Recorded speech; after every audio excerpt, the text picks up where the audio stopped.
Welcome to all. இன்னைக்கு நம்ம பார்க்க போகிற டாபிக் என்ன அப்படின்னா HCl ப்ரிப்ரேஷன். அதாவது ஹைட்ரோக்ளோரைடு அப்படிங்கிற ஆசிட் வந்து நம்ம எப்படி ப்ரிப்பேர் பண்ண போகிறோம் அப்படின்னு நம்ம என்ன செய்ய போகிறோம்னா இன்றைக்கி பார்க்க போகிறோம்.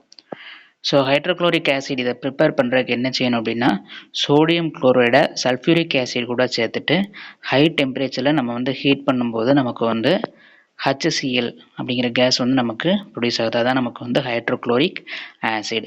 ஸோ இதில் ஃபார்முலா பார்க்கும்போது சோடியம் குளோரைடு வந்து சல்ஃபூரிக் ஆசிட் கூட ரியாக்ட் ஆகுது.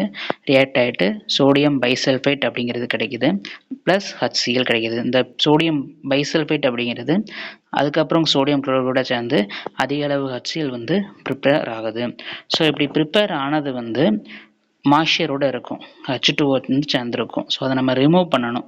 அதுக்காக என்ன பண்ண போகிறோம்னா இன்னொரு ஃப்ளாஸ்கில் கான்சன்ட்ரேட்டட் சல்ஃபியூரிக் ஆசிட் எடுத்துகிட்டு அது வழியாக நமக்கு ப்ரிப்பேர் ஆன HCl கேஸை வந்து அனுப்புகிறோம்.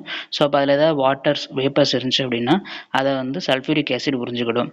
ஸோ இப்படி வந்து நம்ம என்ன பண்ணிக்கிறோம்னா அதுக்கடுத்து நம்ம HCl கேஸை வந்து கலெக்ட் பண்ணிக்கிறோம். ஸோ இந்த அப்ளிகேஷன்ஸ் பார்க்கும்போது வேரியஸ் லெபார்டரிஸ் அண்ட் இண்டஸ்ட்ரியல் பர்பஸில் HCl வந்து யூஸ் ஆகுது. இதே மாதிரி சுவாரஸ்யமான தகவலோட நெக்ஸ்ட் வீடியோவில் சந்திக்கிறேன்.